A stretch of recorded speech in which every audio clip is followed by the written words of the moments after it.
네, 계속해서 시장 진단 이어가겠습니다. 신월 상상인증권 투자전략팀장 나와 계십니다. 어서 오십시오. 네, 안녕하세요. 네, 팀장님, 트럼프 대 해리스 지금 미국 대선 TV 토론 진행되고 있는데 네. 경제 정책에 대한 공방도 지금 거칠게 진행되고 있고요.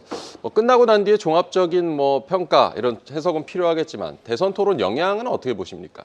네, 아무래도 경제 대통령을 뽑는 것은 아니고 네. 미국의 전반적인 사항에 대한 이제 행정부 수장을 뽑는 자리이다 보니까 인덱스 있게 뎁스 있게 어떤 경제에 대한 현안을 논의하기보다는 서로의 좀 빈틈을 공략하는 그런 측면에서 좀 보이곤 있습니다만은 아무래도 트럼프에 대한 부분들은 변동성을 높여줄 수 있는 대목이라고 볼 네. 수가 있겠고요.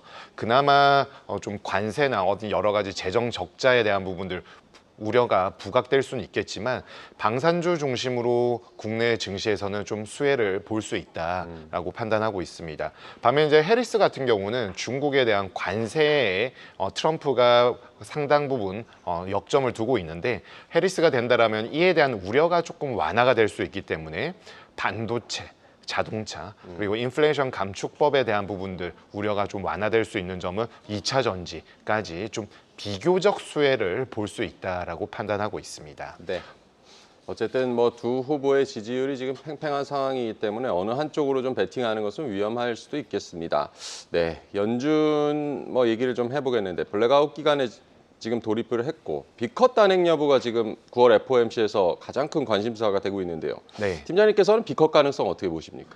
네, 시장에서 예측하는 것처럼 비컷에 대한 가능성보다는 기본적인 스텝을 밟을 가능성이 좀 더 높다라고 판단하고 있고요. 시장에서도 비컷에 대한 우려가 약 40에서 50%까지 늘어났다가 다시 줄어드는 감소하는 모습을 보이고 있습니다. 무엇보다 중요한 부분들은 23년 7월까지 급격하게 기준금리를 올렸었던 부분을 1년 이상 유지하고 지금은 금리 인하 폭보다는 금리 인하 개시 여부가 가장 중요할 것으로 판단하고 있기 때문에 인하 개시를 하는데 비컷을 통해서 경기에 대한 우려까지 부각을 하게 된다라면은 연준으로서는 금리 인하 실기론과 경기에 대한 대응하는 측면에서 좀 부족했다라는 여러 가지 좀 미스하는 측면들에 대한 우려가 부각될 수 있기 때문에 금리 인하 개시에 좀 더 초점을 맞추는 것이 중요하다라고 판단하고 있고요.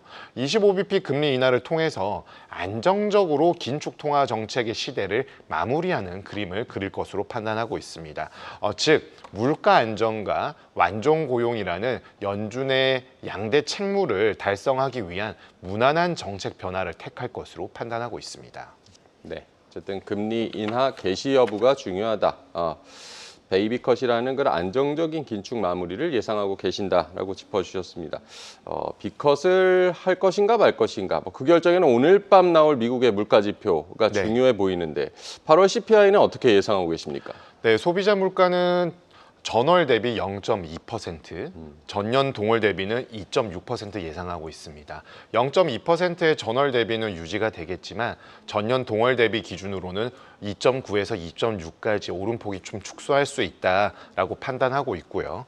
최근에 경기 침체 우려가 부상하면서 에너지 관련된 부분들의 수요 감축으로 진행되고 있고 그렇다고 해서 이 수요의 감축을 오펙에서 공급의 감축으로 대응하기보다는 좀 관망하고 있기 때문에 유가의 하락세가 나타나고 있습니다. 변동성 요인에 있어서 에너지 가격을 대변하는 헤드라인 CPI의 디스인플레이션 국면은 좀 유지가 될 것으로 판단하고 있고요. 반면에 근원 물가는 여전히 서비스 관련된 부분에 대해서 느리게 오름폭 축소세가 진행되고 있기 때문에 헤드라인 물가에 대한 부분들은 좀 떨어지겠지만 근원 물가는 3.2% 내외에 지난 전월과 크게 다르지 않는 모습을 보일 것으로 보여집니다. 즉 근원 물가마저도 빠르게 떨어진다라면은 연준의 비컷 가능성을 한층 지지하겠지만 에너지 물가에 기인한 물가의 하락세, 디스인플레이션을 나타내고 있기 때문에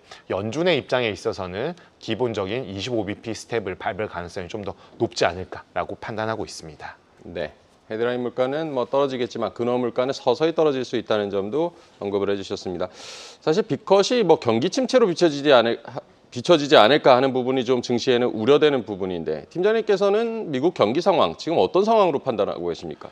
네, 경기 둔화 국면에 진입은 하고 있습니다만은 지표가 혼조세를 나타내고 있기 때문에 네. 경기 측면에서는 냉온탕을 왔다 갔다 하는 모습이다라고 볼 수가 있겠고요.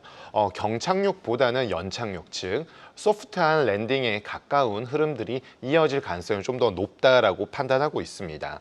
고용 지표에 있어서 가장 중요한 부분이 취업자 수인데요. 전반적으로 하락하고 전월이나 전전월에 대한 부분들이 하향 조정되고 있다라는 부분들은 경기에 대한 부분들의 빠른 하강 국면에 진입하고 있음을 시사하겠습니다. 그리고 연간 기준으로도 대폭 하향 조정되는 흐름들이 나오고 있는데 과거에도 내려가기도 하고 올라가기도 했었는데요. 금리 인하를 앞두고서는 전반적으로 하향 조정되는 측면들이 부각이 된 점을 고려할 때 금리 인하에 대한 시점은 도래하고 있다라고 볼 수가 있겠습니다.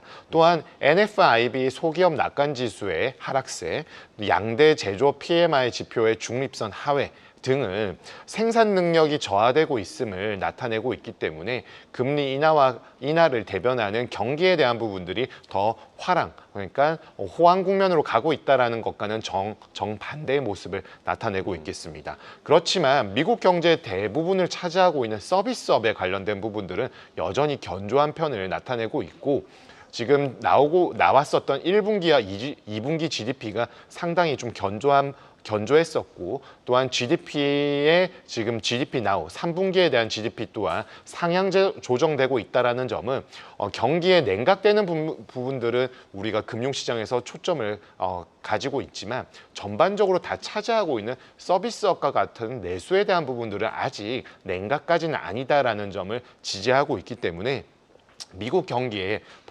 복합적인 흐름이 시차를 두고 반영이 되고 있다라고 볼 수가 있겠고 이에 대한 가장 핵심은 미국의 가계의 초과 저축분이 연초 이후 소진이 되면서 미국 경기가 좀 빠르게 변화할 가능성이 점증하고 있다라는 측면에서 좀 우리가 관심을 가져야 될 것으로 보여집니다. 네, 어쨌든 미국 경제의 큰 부분을 차지하고 있는 서비스 관련 지표들이 견조하게 나오고 있고 경착륙보다는 연착륙 가능성이 높은 것으로 판단하고 계신다고 전해주셨습니다. 어쨌든 뭐 베이비컷이든 빅컷이든 9월 FOMC에서 금리 인하는 확실해 보이고요. 9월 FOMC 이후의 시장은 어떻게 전망하고 계십니까? 네, 어떻다라고 말씀드리기보다는 자산 시장별로 조금 다르게 흘러갈 가능성이 높다라고 보여집니다. 최근에 채권 시장의 입장에서는 상당히 금리 레벨이 내려가면서 안전자산 선호 심리에 편향되어 있는 모습들의 수혜를 받고 있습니다.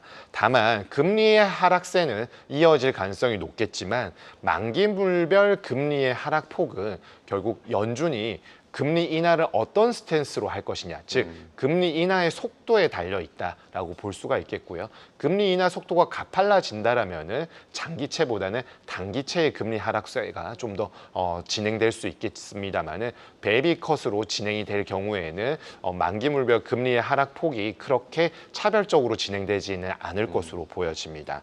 증시에 있어서는 지금 기본적인 25bp 금리 인하를 한다라고 하면은 최근에 좀 하방 압력이 높았었기 때문에 추가 하락세보다는 중립적인 흐름으로 좀 전환될 가능성이 높지 않을까라고 보여지고요. 좀 더 우려가 되는 부분들은 B컷의 인하가 단행될 경우에는 경기 위축, 경기 둔화에 대한 연준의 인식이 가세를 했다라는 판단이 팽배해지면서 전반적으로 가치주와 같은 증시의 상승세를 이끌었었던 성장주 중심으로 좀 하락세가 가팔라질 수 있는 그런 상황들을 좀 고려할 필요가 있겠습니다.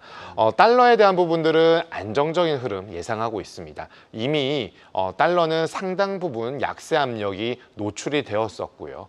그리고 상대적으로 타 기축 통화에 대한 강세, 절상 압력이 높아졌습니다. 그렇지만 금리 인하를 선반영했던 측면들이 분명히 존재하고 있기 때문에 이번 기본적인 베이비 컷에 대한 부분들이 진행이 된다라면은 달러의 추가 약세보다는 중립적인 흐름으로 전개될 가능성이 한층 높지 않을까라고 판단하고 있습니다. 네, FOMC 이후의 시장 뭐 여러 가지 뭐 자산별로 언급을 해주셨지만 금리 인하 속도에 달려 있다라고 짚어주셨습니다. 미국 연준이 금리 인하를 하면 엔캐리 트레이드 청산 우려가 되살아날까 이것도 우려되는 포인트인데 네. 엔화도 보니까 지난 밤에는 142엔까지도 내려왔고요. 엔캐리 추가 청산 가능성은 어떻게 보고 계십니까? 네, 연준의 입장과 일본 중앙은행의 입장이 겹쳤을 때 엔캐리 트레이드 청산에 대한 우려가 높아지는 것이고 네. 지금 일단 시장의 관심은 연준의 스텝이지 않습니까? 연준의 스텝만으로는 엔캐리 트레이드 청산을 곧바로 지지하지는 않을 것으로 판단하고 있습니다. 금리 인하가 지금 아무래도 물가보다는 경기 대응 측면으로 조금 상황이 바뀐 것을 고려할 필요가 있겠습니다. 글로벌 경기 침체에 대한 우려가 금리 인하를 하더라도 부각이 된다라면은 안전자산 선호 심리는 높아지겠지만 근본적으로 달러에 대한 수요가 바로 사라지거나 약해지지는 않을 수 있습니다. 그렇기 때문에 엔캐리 트레이드 청산까지는 진행될 가능성은 좀 높지 않다라고 보여지고요.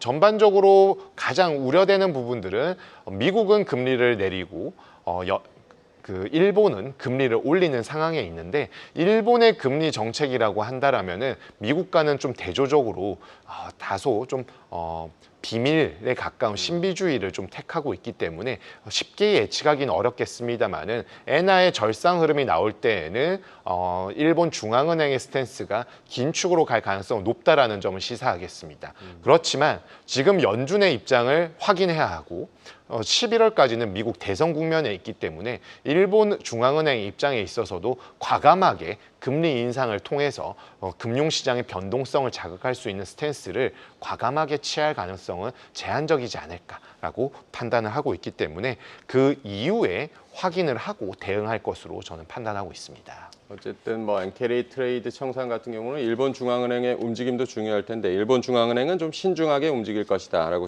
전망해 주셨습니다. 최근 중국 소비자 물가와 생산자 물가가 좀 부진한 모습이었는데 디플레이션 우려가 지금 좀 나오고 있고요. 현재 중국 경기 같은 경우는 어떻게 판단하고 계십니까?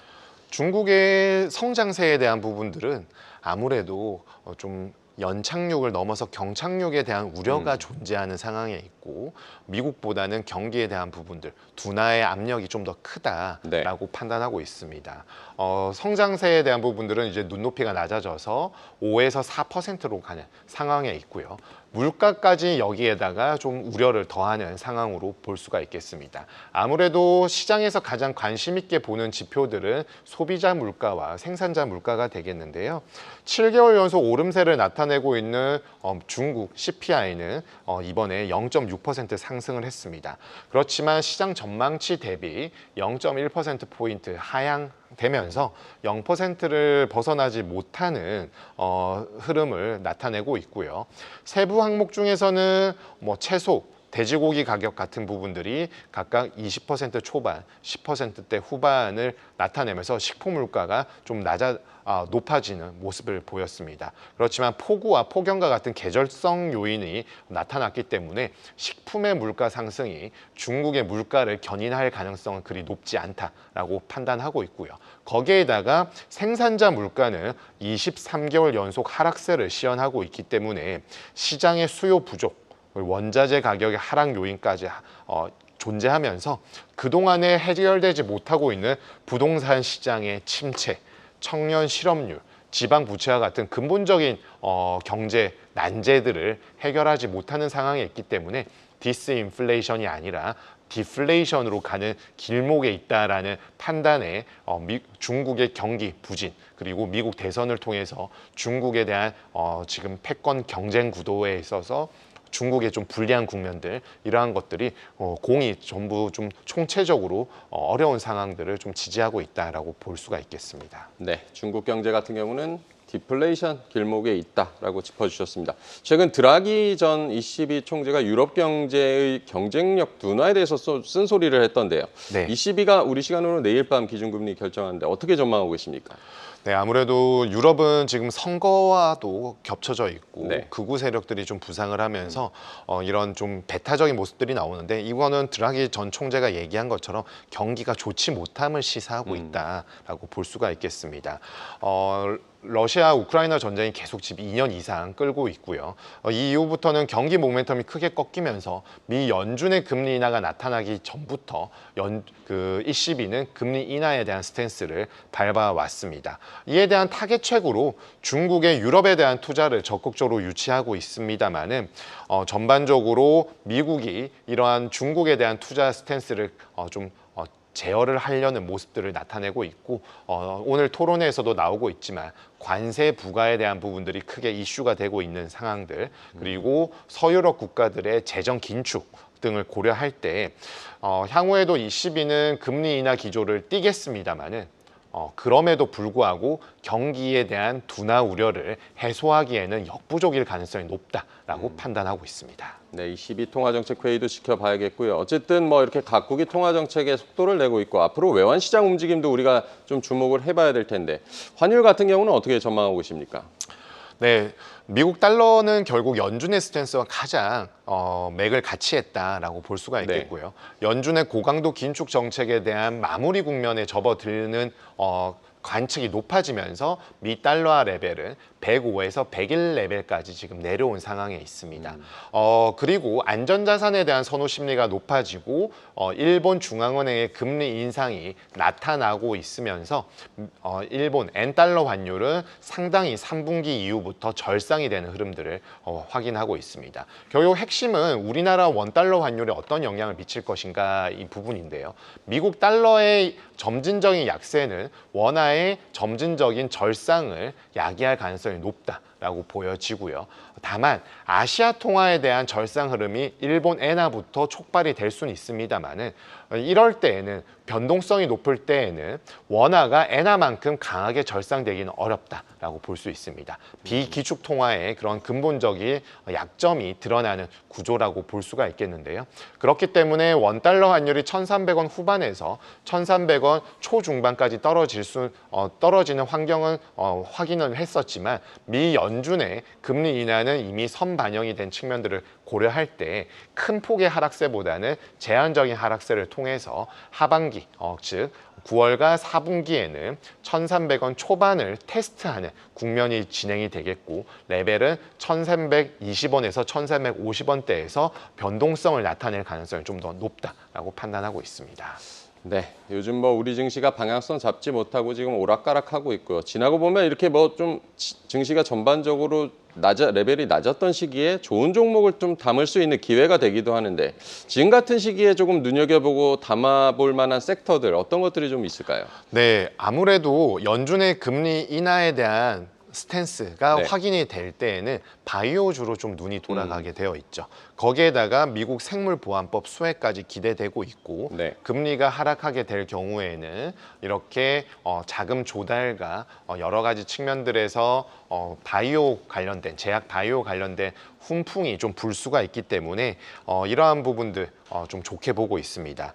또한 금리 인하에 따라서 달러와의 약세와 원화의 점진적인 절상에 관련된 부분 좀 전에 말씀을 드렸었는데요. 이에 따라서 환의 변화에 따라서 수익성이 개선될 수 있는 국내 항공, 정유 섹터 역시나 상승세의 가능성이 좀 더 높지 않을까라고 판단하고 있습니다. 네. 어쨌든 뭐 우리 시장 보면 SK하이닉스, 삼성전자 지금 주가 하락한 뒤에 좀처럼 회복을 하지 못하고 있는데 지금 뭐 10일까지는 수출 데이터는 괜찮고요. 반도체 섹터 같은 경우는 전망 어떻게 보십니까? 네, 오늘 지금 진행되고 있는 미국 대선 토론회에서도 결국에는 트럼프가 되느냐 해리스가 되느냐에 따라서 반도체, 자동차, 2차 전지와 같은 주요 수출 품목에 대한 영향을 미칠 수밖에 없는데 네. 뭐 정치적인 변수는 우리가 판단하기는 쉽지 않겠습니다만은 전반적으로 반도체 전망은 긍정적이다라고 진단을 해볼 수가 있겠습니다.